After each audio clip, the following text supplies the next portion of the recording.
Hello everyone, Lola's Rescue. Nagyaya pa lang anak ko na pumunta na MOA at dalawin ng kanyang papa niya. Kaya for the go. Dahil sa dami naming batang kasama, naisipan ko na lang na mag-grab na lang kami habang hinihintay namin dito ang grab. Hirap kasi ang may kasama kang mga bata tapos bababa ka.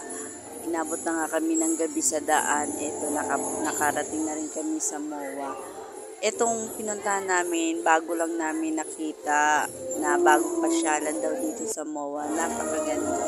Marami kang makikita mga bago na linggo kahapon, napakaraming taong namamasyal. Lalo na ang mga bata dahil kasi tuwan-tuwa sila dahil kasi meron dito libreng palaruan.